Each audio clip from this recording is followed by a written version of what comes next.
Usa nini mga igsoon itong basahon ang Revelation chapter 19 verse 9. Masa gisulti diha.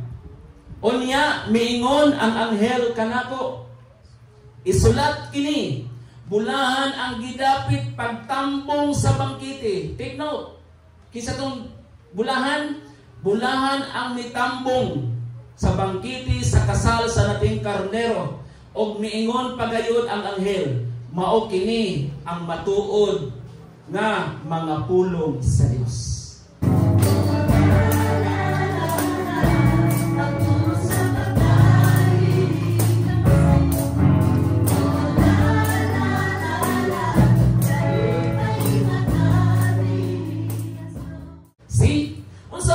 Buhaton sa mga butang, sa mga pulong nga ato ang nadunggan karon.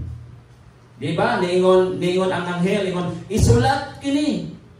Isulat kini, bulahan ang gidapit pagtambong sa bangkite sa kasal. Hallelujah. Nagpasabot ni mga igsoon, one of the preparation, let us always share sa mga butang na atong nadunggan, sharing the good news. Usa niya ng mga igsoon atong buhaton is inviting the people to join the celebration. Na di ba? Ito, ari-diritin na lindot kayo ang Dios kanang bang ang presensya sa Ginoo makapawala, makapagaan sa atong gibati. Di ba? Natin invitation mga igsoon. Let us keep on inviting. Dili ta magpapulaan mga isa. Ang oras gihapon, gi-invite na ako, di man mo salong. But at least, ang role to prepare is to share the good news of God. Bahala na, basta kayo nagsulti ka. Amen? Dili ta may mapulaan dayon ta. Ano man, tungod kay sa imong pagbuhat ni mga igsoon. Now, kay remember nga, dili biya ang tanan gitawag. Pero at least ikaw, ang imong responsibilidad as the preparation, na na-prepare ka, at least nakasulti ka, nakapanghagad ka. Amen? No? Nabi uban nga tao nagpaabot ra kaplit. Kung imo na siyang gituganan, hindi siya musanong, kabalo na kag-unsay consequence ana. Kabalo na kag-unsay hinungdan. Amen? Naman sa pulong sa Ginoo. Nga naagi uban na wala pilian. Naagi uban nga gidistinct na. Although ang pulong sa Dios nag-ingon nga ang hell o ang heaven is designed between those who are faithful and those who are not faithful. Ato na sila sa langit ibutang. Dili. Matthew chapter 6. Dili ang tanan bisan ka katong nagsampit ha, take note. Bisan ka ni katong nagsampit, dili tanan nagsampit kanako, Ginoo makasulod sa kingharian sa langit. Paano nato nakaingon nga ang tanang mga tao makasulod sa kingharian sa langit? Na si Jesus gani mismo nag-ingon. Di ba? So sa ato pa, when you are called by God, imuhang pamatud-an nga ikaw gitawag sa Dios. Then when you are called by God, you are ready to prepare for the coming of the groom. Kisa may groom? Kisa may pamanhonon? Si Jesus. And we are the bride, the church, na balikan sa Diyos.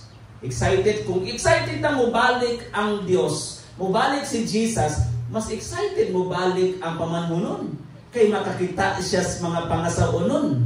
Diba? Nga welcome mo embrace niya. Diba? Muna di ta pwedeng one-sided. Ay, ako rin may excited. Di man siya. Dili. Kay kung naatan ang atong ipaabot, mas labaw pa ng excited. Ganahan lang siya nga unsa ka kapreparado. No? Kay kanang mga ulaw, di na preparado. Amen.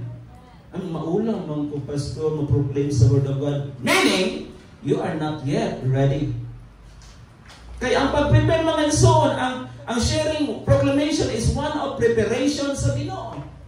We have said, we have known the goodness of God. We have prepared lot of things.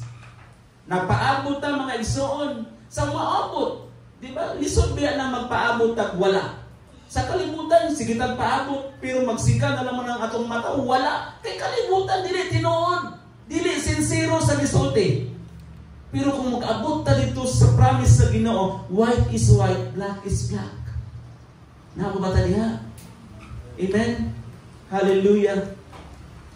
Aside from in sharing the good news, under the sharing sa good news, mga igsoon, inviting others to join the celebration. Kung sa may celebration, nakitang tanan pakaslan ta sa pangasaunon, pamanhunon. Lumiya sa pakaslan. Hallelujah.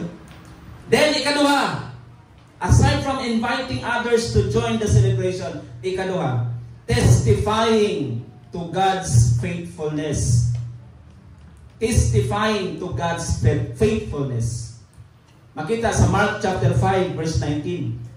O sa gisulti diya, Marcos kapitulo 5, 19. Apan wala mo tugod sa Jesus og miingon hinoon, pauli sa imong panimalay og sultihi sila unsa kadako ang nahimo sa Ginoo kanimo ug unsa siya kamaluluyon kanimo. Kung imo ning basahon tibuok chapter, ang istorya ani ingon ani, dunay usa ka taong gayawaan nga gikan sa sementeryo ni bangon gisudlan og daotang espiritu. Og sa dihang naabot si Jesus Christ, nahadlok siya ni Jesus Christ, kay girebuke siya ni Jesus Christ. Og unya sa wala pa na moabot si Jesus Christ, iyang gipanglimbayo, kusgan kayo siya, wala gyud mahimo ang awtoridad niya, pangbalion niya, ipanglambuyog, ipangmalibag na tungod sa iyang kakusgan. Ingon ana espiritong giyawaan. Pag abot ni Jesus Christ, mga igsoon, dito nagpakiluoy siya. Nihangyo siya igsoon nga musunod siya dili siya usahan, musunod siya dito atong mga baboy. Kay daghan dahil sila sa usa ka tawo mga isong manangkusgan kaayo, dili lang usa ka daotang espiritu diha. Kung wala gani Kristo mga ison, pwede siyang i-multiply ang daotang espiritu sa sulod sa tao. Munang baling kusganan niya mga lagpot, pangbalion ng mga putaw. No? Laluoy kayo itong tag-iyas lawas. So napakiloon siya ni Jesus, ningon siya na, ayaw ko ang paggawas, ayaw kong unsa, ayaw kong patya. Kanang, hinuon tuguti ko nga musunod ko niya na diyas mga baboy. Kay daghan kayo ni. So, doon man, ipasunod. No? O niya, dito ang mga baboy, mga igsoon, di ba? Nanglaya to sila, hantod na nangahulog sila dito sa kimba. Muna nga, naay mga grupo ron, na di na mukha baboy, kay hugaw ang baboy. Hugawan pa mo, naabay baboy na sis. Ayaw mukhaon, kay hugaw. Hallelujah. Na? Hugaw, kay isudlag daw tang espiritu. Na? Apan, sa lakong nga pagkasulti, katong usa nga giyawaan, naulian sa iyang pamuot, ni butang, ni uli ang iyang normal, ni hangyo siya sa Dios. Kay para nga, mukuyog siya, padayon, kay musunod siya sa Ginoo. Muna giingon ni Jesus Christ sa verse 19. Sa verse 9, ningon siya na, apan wala mo tugod si Jesus o mingon hinoon, pauli sa imong panimalay o sultihi sila unsa kadako ang nahimo sa Ginoo sa imong kinabuhi. Kung dunay nahimo ang Dios sa imong kinabuhi, never stop testifying the goodness of God. Manglakaw man taron mga igsoon, let us always obey God. Atong isulti ang gibuhat sa Ginoo sa imong kinabuhi. Kinahanglan din nato zibiran ang atuang mga baba. Amen. Let us always reveal kung unsa gibuhat sa Ginoo sa imong kinabuhi. That is the story of Christ to you. This is one way of proclaiming the blessing atong nadawat sa Dios. Amen. It's time for us to walk. It's time for us, sa gisulti again sa pulong sa Ginoo sa atong giawit last time, for the last time. Sa gingon niya diri, nasa second verse. The Bible speaks of two men. Ang Biblia nagsulti sa duha ka tawo nga nagtindog or nagtrabaho sa karasan. Ang usa nagikuha, ang usa gisagkaw, ang usa wala. Nalibilin ang usa. Dayon, another one, adunay duha ka babayi nga nagluto sa kusina, ang usa gibayaw, gikuha, ang usa nabilin. Pwede na to kung sa problema nila.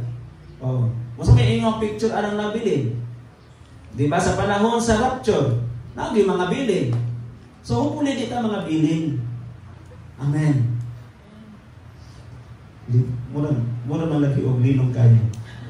Asa man ta ganang ta mabilin or ganang ta makauban si Jesus? Ganang makauban si Jesus. Hallelujah. Dire sa sulod nga line ingon, so get your house. Ayaw kuwaain mo ang balay. O na, get your house man. O, mo na kung pagsabot. O, get your house. O, kung asa imong balay, atupog ka. Get your house man. Napasabot na, gawas sa imong balay. No? Gawas sa imong balay in order while there is time. Samtang naapay panahon. Amen?